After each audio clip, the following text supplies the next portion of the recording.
प्रेम से बोलिए चौथ माता की जय। जय हो चौथ मैया की।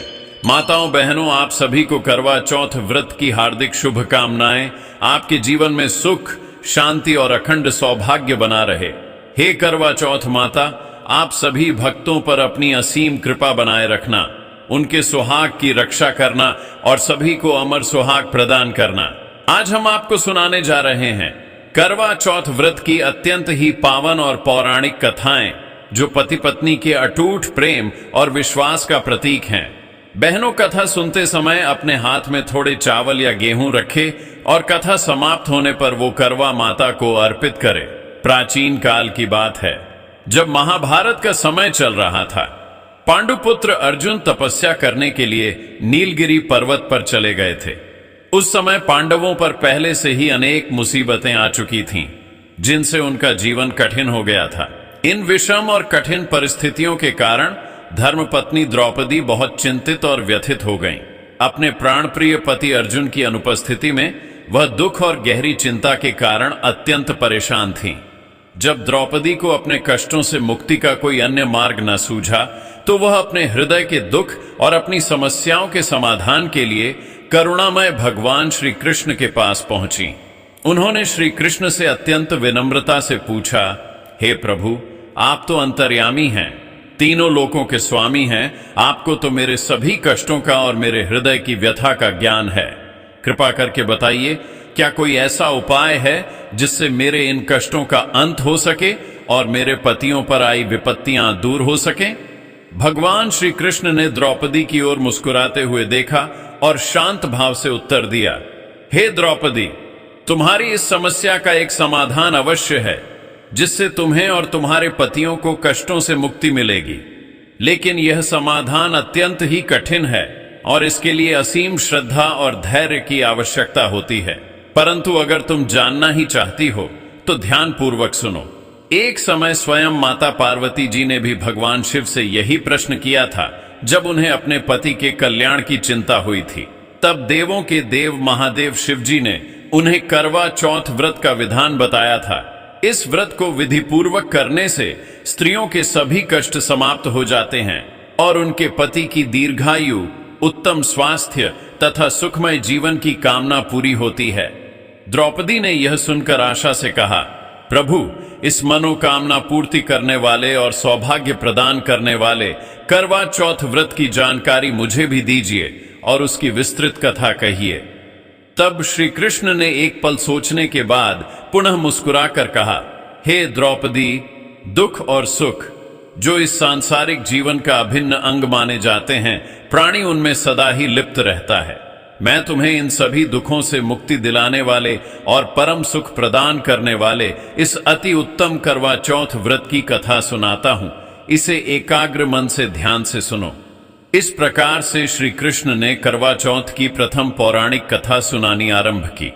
प्राचीन समय की बात है, एक नगर में एक बहुत ही समृद्ध और वृद्ध साहूकार अपनी पत्नी और परिवार के साथ सुखपूर्वक रहा करता था।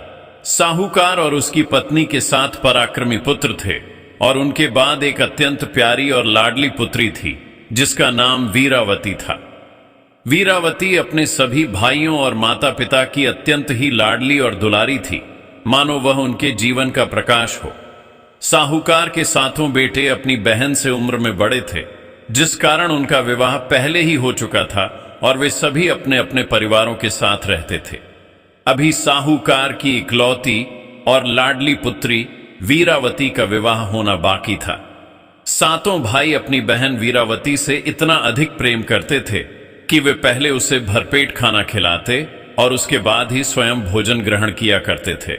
इसी प्रकार समय आनंद पूर्वक बीतता गया और उनकी प्रिय बहन वीरावती का विवाह एक बहुत ही सुयोग्य और गुणवान वर के साथ बड़े धूमधाम से संपन्न हो गया, जिससे पूरे परिवार में खुशी का माहौल छा गया। विवाह के बाद पहली बार जब वीरावती अपने ससुराल से मायके आई, तो उस समय कार्तिक मास का पावन करवा चौथ व्रत आया। वीरावती ने अपने प्राण प्रिय पति की लंबी आयु और सुख समृद्धि के लिए अपनी भाभियों के साथ इस पवित्र व्रत को रखने का दृढ़ निश्चय किया। इस प्रकार से कार्तिक मास के कृष्ण पक्ष की चतुर्थी तिथि को साहूकार की सभी बहुओं, उसकी पत्नी और उसकी पुत्री वीरावती ने पूरे सच्चे श्रद्धा भाव और निष्ठा से करवा चौथ का निर्जल व्रत रखा। वीरावती ने भी व्रत रखा, परंतु वह अपने मायके में अत्यधिक लाडली थी और उसने पहले कभी इतना कठिन व्रत नहीं रखा था। इसलिए जैसे जैसे दिन बीतता गया उसे भूख और प्यास से अत्यधिक कष्ट होने लगा और वह बहुत व्याकुल हो गई। उसकी मुखाकृति पर थकान और पीड़ा स्पष्ट झलक रही थी, लेकिन चूंकि इस व्रत में चंद्रमा को अर्घ्य देकर ही भोजन करना संभव होता है, इसलिए उसे धैर्यपूर्वक चंद्रमा निकलने की प्रतीक्षा करनी पड़ रही थी। शाम को जब साहूकार के सातों भाई अपना व्यापार व्यवसाय बंद कर घर आए तो उन्होंने देखा कि उनकी लाडली बहन वीरावती भूख और प्यास से अत्यंत व्याकुल हो रही है। उसकी हालत बिगड़ रही है। सभी भाई खाना खाने बैठे और अपनी प्रिय बहन से भी भोजन करने का आग्रह करने लगे, लेकिन बहन ने बताया कि उसका भी आज करवा चौथ का निर्जल व्रत है और वह खाना सिर्फ चंद्रमा को देखकर उसे अर्घ्य देकर ही खा सकती है। क्योंकि चंद्रमा अभी तक नहीं निकला है, इसलिए वह भूख प्यास से बहुत अधिक व्याकुल हो रही है और उसकी स्थिति असहनीय होती जा रही है। वीरावती के सातों भाई अपनी बहन को इस प्रकार भूख और प्यास से तड़पता देख नहीं सके। उनका हृदय बहन के कष्ट से द्रवित हो उठा। तभी सबसे छोटे भाई को अपनी लाडली बहन की हालत देखकर बहुत दुख हुआ और वह उसकी पीड़ा दूर करने का उपाय सोचने लगा। इसलिए उसने एक तरकीब निकाली। उसने तुरंत पीपल के पेड़ पर जाकर एक दीपक जलाया और उसे छलनी की ओट में रख दिया। यह दीपक दूर से देखने पर ऐसा लग रहा था कि मानो चतुर्थी का चांद अभी अभी उदित हो गया हो। उसकी रोशनी छन छन कर आ रही थी। इसके बाद भाई अपनी बहन के पास आता है और खुशी से बताता है कि बहन देखो, चांद निकल आया है, तुम अब उसे अर्घ्य देने के बाद भोजन कर सकती हो। साहूकार की बेटी वीरावती अपनी भाभियों से खुशी खुशी कहने लगी, भाभी देखो, चांद निकल आया है, चलो आप लोग भी अर्घ्य देकर भोजन कर लो। यह सुनकर वीरावती की भाभियां, जो व्रत के नियम जानती थीं, बोली, बाईसा, ये तो आपका चांद निकला है, हमारे चांद निकलने में अभी समय है, आप इतनी जल्दी में क्यों हैं? बहन वीरावती अपनी भाभियों की बात पर ध्यान न देकर खुशी के मारे सीढ़ियों पर चढ़कर उस छद्म चांद को अर्घ्य दे देती है और अर्घ्य देकर खाना खाने बैठ जाती है। जैसे ही वह पहला टुकड़ा अपने मुंह में डालती है तो उसे एक जोरदार छींक आ जाती है, जो एक अपशगुन का संकेत था। वह दूसरा टुकड़ा डालती है तो उसमें से एक बाल निकल आता है, जिससे उसका मन और भी विचलित हो जाता है। और जैसे ही वह तीसरा टुकड़ा अपने मुंह में डालने की कोशिश करती है, तभी उसके ससुराल से एक अत्यंत अशुभ बुलावा आ गया कि पति बीमार हैं, उनकी हालत बहुत गंभीर है, जैसी भी हालत में हो तुरंत ससुराल पहुंचे। यह सुनकर वीरावती के हृदय पर मानो वज्रपात हो गया। मायके से वीरावती को विदा करने के लिए जब उसकी मां उसके बक्से से कपड़े निकालने लगी तो बार बार काले और सफेद कपड़े ही निकलने लगे, जो एक और अपशगुन था। यह सब देखकर उसकी मां बहुत परेशान और व्याकुल होने लगी। उनका मन अशांत हो गया। वीरावती की मां यह सब देख घबरा कर बोली, बेटा, रास्ते में जो भी छोटा या बड़ा व्यक्ति मिले तुम सबके पैर छूती जाना, और जब कोई तुम्हें सदा सुहागिन होने का आशीर्वाद दे तो अपने पल्ले में उस आशीर्वाद की गांठ बांध लेना। ऐसा करने से तुझे अखंड सौभाग्य की प्राप्ति होगी और तुम्हारे पति पर आई विपत्ति टल जाएगी। वीरावती बोली, ठीक है मां, और सबको प्रणाम करके वह अपने ससुराल को चल दी, मन में एक अजीब सी आशंका लिए हुए। जो भी रास्ते में मिलता गया वह रास्ते में सबके पैर छूती गई, परंतु किसी ने भी उसे सदा सुहागन होने का आशीर्वाद नहीं दिया। सबने उसे यही आशीर्वाद दिया कि खुश रहो, जीती रहो, लेकिन उसकी मनोकामना पूरी नहीं हुई। ऐसे ही चलते चलते वीरावती अपने ससुराल पहुंच गई। उसका हृदय पति की कुशल क्षेम जानने के लिए अधीर था। ससुराल के आंगन में उसकी छोटी ननद खेल रही थी। जब वीरावती ने उसके पांव छुए तो ननद ने मासूमियत से उसे आशीर्वाद दिया, सदा सौभाग्यवती रहो, पुत्रवती रहो। और यह सुनते ही वीरावती ने खुशी से और विश्वास से अपने पल्ले में उस आशीर्वाद की गांठ बांध ली, मानो उसे एक सहारा मिल गया हो। वीरावती जब अंदर गई तो उसने देखा कि उसके पति का निष्प्राण शव रखा है और उनको अंतिम संस्कार के लिए ले जाने की तैयारी हो रही है। यह दृश्य देखकर वीरावती पर तो मानो दुखों का पहाड़ टूट पड़ा हो। उसका संसार ही उजड़ गया था। वह अपने पति की आकस्मिक मृत्यु का दुख बर्दाश्त नहीं कर पा रही थी। उसके हृदय में चित्कार मच गई। जैसे ही सब लोग उसके पति को श्मशान घाट ले जाने लगे तो वह फूट फूट कर रोती हुई बोली, मैं इन्हें कहीं नहीं जाने दूंगी, मैं भी इनके साथ में चलूंगी। बहुत समझाने पर भी जब वह नहीं मानी और अपने निश्चय पर अडिग रही तो सब लोग कहने लगे कि इसे भी साथ में श्मशान घाट ले चलो। और इस तरह वह अपने पति के शव के साथ सबके साथ श्मशान चली गई। उसका मन पति को खोने के गम में डूबा हुआ था। जब अंतिम संस्कार का समय आया तो वह अपनी दृढ़ता से बोली, मैं इन्हें नहीं जलाने दूंगी। सब लोग उसे देखकर बोलने लगे, पहले तो अपने पति को खा गई, अब उसकी मिट्टी भी खराब कर रही है। ये कठोर और निष्ठुर शब्द सुनकर भी वीरावती नहीं मानी और अपने पति के शव को लेकर वहीं बैठ गई। उसने अपने पति की मृत्यु को पूरी तरह से अस्वीकार कर दिया और उसे जीवित करने के लिए कठोर प्रतिज्ञा कर ली। थक हार के सबने निर्णय लिया कि इसे यहीं रहने दो। इसकी श्रद्धा और प्रेम अटूट है, इसके लिए एक झोपड़ी डलवा दो। अब तो वीरावती अपने पति को लेकर उसी झोपड़ी में रहने लगी। उसके मन में केवल अपने पति को पुनः जीवित करने की धुन सवार थी। इसी तरह समय बीत रहा था। वीरावती रोज अपने पति के शव की साफ सफाई करती, उसे वस्त्र पहनाती और धैर्य पूर्वक उसके पास बैठी रहती, उसकी देखभाल करती। भोजन पानी के लिए दिन में 2 बार उसकी छोटी ननद खाना देने आती थी। वह पूरे 1 साल तक अपने पति के शव के पास बैठी रही और उसकी अथक देखभाल करती रही। उसकी सेवा में कोई कमी नहीं आने दी। वीरावती अपने पति के शव के ऊपर उगने वाली सुई नुमा घास को बड़े ही जतन से एकत्रित करती जाती थी, मानो वह भी उसके पति के पुनर्जीवन का कोई संकेत हो। वीरावती पूरे साल हर महीने आने वाली चौथ का व्रत करती, चंद्रमा को अर्घ्य देती और जब चौथ माता प्रकट होती तो उनसे अपना सुहाग वापस मांगती।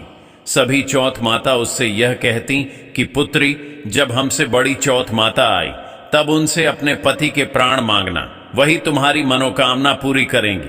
साल भर में एक एक करके सभी चौथ आईं और सभी यह कहकर चली गईं, जिससे वीरावती का धैर्य और भी दृढ़ होता गया। जब अश्विन मास की चौथी आई तो वह बोली, पुत्री, तुझसे कार्तिक मास की बड़ी करवा चौथ माता नाराज हैं क्योंकि तूने छल से व्रत तोड़ा था, वही तेरा सुहाग लौटा आएंगी। फिर उन्होंने आगे कहा, जब वह आए तो तू उनके पैर मत छोड़ना और कहना कि माता, मुझे सुहागन होने का वरदान दो, तभी आपके पैर छोड़ूंगी। और तुम पहले से ही 16 श्रृंगार का सारा सामान तैयार करके रख लेना। जब कार्तिक मास की बड़ी करवा चौथ आई तो वीरावती ने अपनी छोटी ननद से 16 श्रृंगार का सारा सुहाग का सामान मंगवाया, जैसा कि चौथ माता ने निर्देश दिया था। जब उसकी सास को यह पता चला तो वह बोली, पागल हो गई है यह, जो पति के मरने के बाद भी सुहाग का सामान मांग रही है। लेकिन फिर सास ने करुणावश कहा, जो मांग रही है दे दो, जाने दो उसे। साहूकार की बेटी वीरावती ने करवा चौथ का व्रत रखा, चंद्रमा को अर्घ्य दिया और पूरे विधि विधान से अत्यंत श्रद्धा पूर्वक पूजा करी। जब चौथ माता साक्षात प्रकट हुई तो वीरावती तुरंत उनके चरणों में गिर पड़ी और बोली, हे करवा माता, मेरे पति को जीवन दान दो, मुझे मेरे पति के प्राण लौटा दो। और उसने उनके पैर कसकर पकड़ लिए। वीरावती बोली, माता, तुम बड़ी ही दयावान हो। माता, तुम सब पर कृपा करती हो। हे माँ, मुझ अभागिन पर भी दया करो, मुझे मेरा सुहाग वापस करो। करवा चौथ माता बोली, पुत्री, तूने बहुत ही बड़ी भूल की है। बिना सच्चे चांद को अर्घ्य दिए ही भोजन करने लगी। तूने अपने व्रत को बीच में ही तोड़ दिया था। तू तो 7 भाइयों की प्यारी बहन है, तो सुहाग का तेरे लिए क्या काम? वह बोली, नहीं माता, मुझसे अनजाने में भूल हो गई थी। मैं आपके पैर तब तक नहीं छोड़ूंगी जब तक आप मेरा सुहाग वापस नहीं करती। वीरावती ने एक एक करके चौथ माता को सुहाग का सारा सामान भेंट कर दिया, अपनी भक्ति का प्रमाण देते हुए। वीरावती को ऐसे रोता बिलखता और अपने निश्चय पर अडिग देखकर चौथ माता को उस पर असीम दया आ गई। माता ने अपनी आंखों से काजल निकाला, अपने हाथ से मेहंदी निकाली, अपनी मांग से सिंदूर निकाला और उसे एक करवे में घोलकर अपनी छोटी उंगली से उसके पति पर छिड़क दिया। ऐसा करते ही चमत्कार हुआ। वीरावती का पति श्री गणेश कहता हुआ जीवित हो गया, मानो वह गहरी नींद से जागा हो। चौथ माता ने जाते जाते उसके घर पर अपने पैर से लात मार दी, जिससे उसकी पुरानी झोपड़ी तुरंत एक भव्य महल में बदल गई, जो उसके पुण्य और श्रद्धा का प्रतिफल था। जब छोटी ननद खाना लेकर आई तो उसने देखा कि भाभी की झोपड़ी की जगह एक विशाल महल खड़ा है और उसका भाई जीवित है।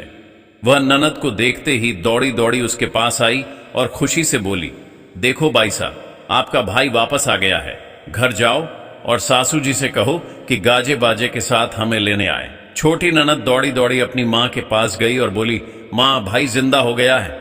माँ पहले तो बोली, लगता है भाभी के साथ साथ तेरा भी दिमाग खराब हो गया है। वह बोली, नहीं माँ, मैंने अपनी आंखों से देखा है, सच में भाई जिंदा हो गया है। सास, ससुर और सभी घर वाले इस अद्भुत समाचार को सुनकर गाजे बाजे के साथ अपने बेटे को लेने के लिए श्मशान घाट पहुंचे। जब बहू वीरावती सास के पैर छूने लगी तो बोली, माता जी देखो, आपका बेटा वापस आ गया। सास ने अपनी बहू को गले लगाते हुए कहा, बहू, मैंने तो साल भर पहले इसे मरा हुआ समझकर भेज दिया था। यह तो तेरे भाग्य और तेरी सच्ची श्रद्धा से वापस आया है। इस प्रकार से करवा माता की असीम कृपा से वीरावती को अपना अखंड सुहाग वापस मिल जाता है और उसका जीवन सुखमय हो जाता है। इस कथा से यह संदेश मिलता है कि करवा चौथ व्रत पति की दीर्घायु, उत्तम स्वास्थ्य और पत्नी के अटूट समर्पण का प्रतीक है। वीरावती का धैर्य, उसका समर्पण, उसका निस्वार्थ प्रेम और उसका त्याग उसे अंततः सफलता और परम सुख प्रदान करता है। हे चौथ माता, जैसी कृपा आपने साहूकार की बेटी वीरावती पर करी, वैसी ही कृपा इस कहानी को कहते, सुनते और हुंकार भरती सभी माताओं बहनों पर करना, सबको अमर सुहाग देना और उनके जीवन को सुखमय बनाना। करवा चौथ की पहली कथा यहीं समाप्त हुई। बोलिए जय हो करवा माता की। अब चलिए सुनते हैं करवा चौथ की दूसरी कथा, जो करवा नामक एक सुशील स्त्री की कथा है। प्राचीन समय की बात है, एक अत्यंत पतिपरायण और साहसी स्त्री थी जिसका नाम करवा था। वह अपने पति के साथ तुंगभद्रा नदी के किनारे एक छोटी सी कुटिया में प्रेम पूर्वक रहा करती थी। करवा अपने पति के प्रति पूरी तरह समर्पित थी और अपने पति से अत्यंत ही गहरा प्रेम किया करती थी, मानो उसका पति ही उसका संपूर्ण संसार हो। करवा अपने पति की लंबी उम्र, अच्छे स्वास्थ्य और सुख समृद्धि के लिए प्रतिदिन पूरी निष्ठा से पूजा पाठ और व्रत करती और उसकी खूब सेवा करती थी। उसकी दुनिया उसके पति के चारों ओर ही घूमती रहती थी और उनका अपने पति के साथ बंधन इतना गहरा और अटूट था कि वह किसी भी कठिनाई या विपत्ति का सामना करने के लिए सदैव तैयार रहती थी, बशर्ते कि उसका पति सुरक्षित और सकुशल रहे। करवा का अपने पति के प्रति प्रेम और उनकी भक्ति अद्वितीय थी, जिसकी कोई तुलना नहीं थी। वह अपने पति के हर सुख और दुख में, हर कठिन परिस्थिति में उनका साथ निभाती थी और उनकी सुरक्षा के लिए हर पल सजग और चिंतित रहती थी। इसी प्रकार से एक दिन की बात है, करवा के पति नदी में स्नान करने गए हुए थे। उस दिन सूर्य की किरणें नदी के निर्मल जल पर चमक रही थीं और चारों ओर एक शांतिपूर्ण वातावरण फैला हुआ था। करवा अपने घर के द्वार पर खड़ी मन ही मन अपने पति के सुरक्षित लौटने की प्रार्थना कर रही थी। उसके मन में हल्की सी चिंता थी। करवा के पति नदी में स्नान करके निकल ही रहे थे कि अचानक से नदी की गहराई से एक विशाल और भयंकर मगरमच्छ निकला और उनके पैर को पकड़कर उन्हें नदी में खींचने लगा। वह मगरमच्छ बहुत ताकतवर था और करवा का पति उस मगरमच्छ के मजबूत जबड़ों और उसके चंगुल से निकलने के लिए अपनी पूरी शक्ति लगाकर संघर्ष कर रहा था, परंतु कोई लाभ नहीं हो रहा था। करवा के पति ने जीवन के इस संकटपूर्ण क्षण में अपनी अंतिम आशा के रूप में अपनी पत्नी करवा को पुकारा। उनकी आवाज में मृत्यु का भय स्पष्ट था, लेकिन साथ ही अपने प्रति करवा के असीम प्रेम और भक्ति पर उन्हें पूरा विश्वास भी था। करवा, जो अपने पति के सकुशल घर आने की प्रतीक्षा कर रही थी, अपने पति की ऐसी चीख भरी आवाज सुनकर तुरंत दौड़कर नदी के किनारे पहुंची। उन्होंने देखा कि उनके पति को वह भयंकर मगरमच्छ अपने ताकतवर जबड़ों से जकड़े हुए था और उन्हें धीरे धीरे गहरे पानी में खींचे जा रहा था। जब करवा ने यह हृदय विदारक दृश्य देखा तो उसका हृदय विचलित हो उठा। उसकी आंखों में आंसू भर आए, परंतु उसका अदम्य समर्पण और साहस उसे टूटने नहीं दे रहा था। करवा जानती थी कि अब उसे ही कुछ करना होगा, अन्यथा वह अपने पति को खो देगी। इसलिए उन्होंने अपने धैर्य और साहस को नहीं खोया, बल्कि और भी दृढ़ हो गईं। उसने बिना समय गवाए पास में पड़े एक सूती धागे को उठाया और अद्भुत साहस का परिचय देते हुए मगरमच्छ की ओर दौड़ पड़ी। उसके मन में केवल अपने पति को बचाने की धुन थी। अपने दृढ़ निश्चय और प्रेम की अलौकिक शक्ति से करवा ने मगरमच्छ को उस साधारण से धागे से एक विशाल पेड़ से बांध दिया। यह कोई साधारण धागा नहीं था, बल्कि वह करवा के सतीत्व और उनके पति के प्रति अटूट विश्वास का प्रतीक था, जो उसे दिव्य शक्ति प्रदान कर रहा था। करवा के सतीत्व और उसकी भक्ति के बल से वह कच्चा धागा इतना शक्तिशाली हो गया कि मगरमच्छ उसमें कसकर बंध गया और अपनी सारी शक्ति लगाकर भी खुद को छुड़ा नहीं सका। करवा ने मगरमच्छ को रोक तो लिया था, परंतु अब उन्हें अपने पति को जीवन दान दिलाने के लिए कुछ और भी करना था। करवा ने पूरी श्रद्धा और विश्वास से मृत्यु के देवता यमराज को पुकारा। यमराज, मृत्यु के देवता, करवा की पुकार सुनकर उसके सामने तुरंत प्रकट हुए।